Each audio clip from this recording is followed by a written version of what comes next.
Ion અગાર સ્લાન્ટ વિશે જાણકારી મેળવવાની છે કે જ્યારે આપણે આ મીડિયા વાપરીએ છીએ ત્યારે આપણે કઈ રીતે આપણને રિઝલ્ટ મળે છે અને રિઝલ્ટને આપણે કેવી રીતે સમજવાનું છે, બરાબર.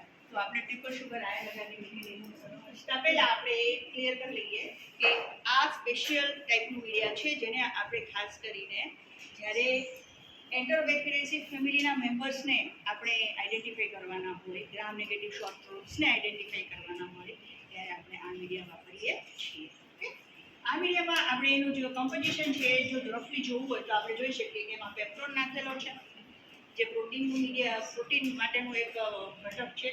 ગ્લુકોઝ, સુક્રોઝ અને લેક્ટોઝ નાખેલા છે. ગ્લુકોઝનું પ્રમાણ ઓછું છે અને સુક્રોઝ અને લેક્ટોઝ વધારે નાખેલા છે. ફેરિક સિટ્રેટ નાખેલું છે અને ફિનોલ રેડ નામની ઇન્ડિકેટર ડાઈ નાખેલી છે. એનું પીએચ જે છે એ ન્યુટ્રલ છે, બરાબર. આ એનું કમ્પોઝિશન છે રફલી. હવે આપણે જોઈએ કે જ્યારે ટ્રિપલ શુગર આયન અગાર છે એ યુટિલાઇઝ થાય છે ત્યારે બેક્ટેરિયા એમાં રહેલા જે તત્વો છે એ બંનેને યુટિલાઇઝ કરી શકે. એમાં કાર્બોહાઈડ્રેટ્સ પણ છે અને એમાં પ્રોટીન્સ પણ છે. એટલે આ મીડિયાને આપણે કાર્બોહાઈડ્રેટ મીડિયામાં પણ લઈએ છીએ અને પ્રોટીન મીડિયામાં પણ લઈએ છીએ.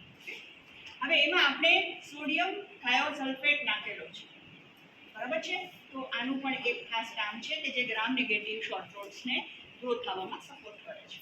હવે આપણે અહીંથી આઈવી સ્ટાર્ટ કરીએ કે એમાં નાખેલી જે ગ્લુકોઝ શુગર છે એનું યુટિલાઇઝેશન થતું હોય તો એમાંથી શું બને છે? તો એમાંથી થોડો એસિડ બને છે જે ઓછો હોય છે અને એ એસિડ બનવાને કારણે આપણું જે ફિનોલ રેડ છે ઇન્ડિકેટર ડાય આપણને રિઝલ્ટ આપશે, કેમ કે એસિડિક કન્ડિશનમાં એનો કલર બદલાય છે. એટલા માટે આપણને બટ રિજનમાં યલો કલર જોવા મળશે અને સ્લાન્ટ રિજનમાં આપણને રેડ પિંક કલર જોવા મળશે. એટલા માટે કે વધારે એસિડ બનેલો નથી. ઓકે, તો આટલી વસ્તુ સમજાઈ ગઈ. હવે ત્યાર પછી જોઈએ કે જો બેક્ટેરિયા ગ્લુકોઝ તો યુટિલાઇઝ કરે જ છે પણ લેક્ટોઝ અને સુક્રોઝ પણ યુટિલાઇઝ કરે છે તો એમાં શું થશે? વધારે પ્રમાણમાં એસિડ પ્રોડ્યુસ થવાનો છે અને એ એસિડ છે એ સ્લાન્ટ અને બટ રિજન બંનેને યલો કલરના આપણને કરી આપશે, કેમ કે ફિનોલ રેડ છે એ વધારે એસિડિક કન્ડિશનમાં યલો કલર આપે છે એટલે બંને જગ્યાએ આપણને યલો કલર જોવા મળશે. ઓકે, તો એવા ઓર્ગેનિઝમને આપણે લેક્ટોઝ ફર્મેન્ટર ઓર્ગેનિઝમ્સ કહીએ છીએ. અહીંયા પહેલાં આપણે જોયા જે માત્ર ગ્લુકોઝને યુટિલાઇઝ કરે છે, બાકીની બંને શુગરને યુટિલાઇઝ નથી કરતા, એને આપણે લેક્ટોઝ નોન ફર્મેન્ટર ઓર્ગેનિઝમ કહીએ છીએ.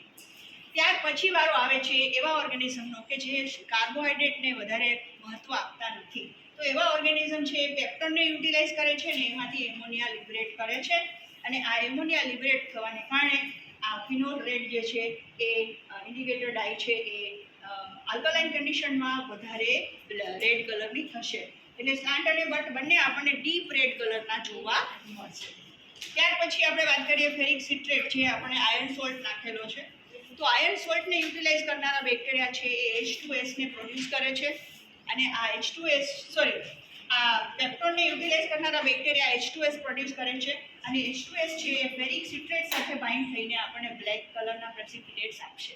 એટલે જો તમારા સ્લાન્ટ રિજનની અંદર નીચે બ્લેક કલરેશન આવેલું હોય તો તમારે સમજવાનું છે કે H2S ટેસ્ટ ઇઝ પોઝિટિવ, એટલે કે H2S પ્રોડક્શન આ બેક્ટેરિયા કરી શકે છે.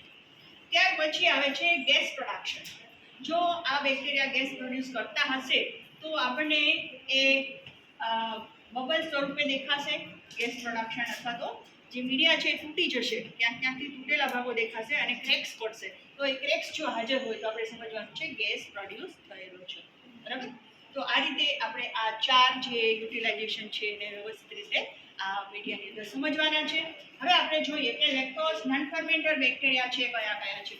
તો સેરેશિયા, શિગેલા, સાલ્મોનેલા અને પ્રોટિયસ આ ચાર જીનેરા છે એ ચારે ચાર જીનેરા લેક્ટોઝ નોન ફર્મેન્ટર બેક્ટેરિયા છે, માત્ર ગ્લુકોઝ યુટિલાઇઝ કરે છે. ત્યાર પછી લેક્ટોઝ ફર્મેન્ટરની વાત આવે તો ઇશિરિચિયા, એન્ટેરોબેક્ટર અને ક્લેપ્સિલા આ ત્રણ જીનેરા છે એ લેક્ટોઝ ફર્મેન્ટર બેક્ટેરિયા છે જે તમામ શુગરને યુટિલાઇઝ કરી બતાવે છે. અને ત્યાર પછી આપણે નોન ફર્મેન્ટરની વાત કરીએ તો અહીંયા આપણે એક્ઝામ્પલ આપી શકશું સ્યુડોમોનાસ. ઓકે.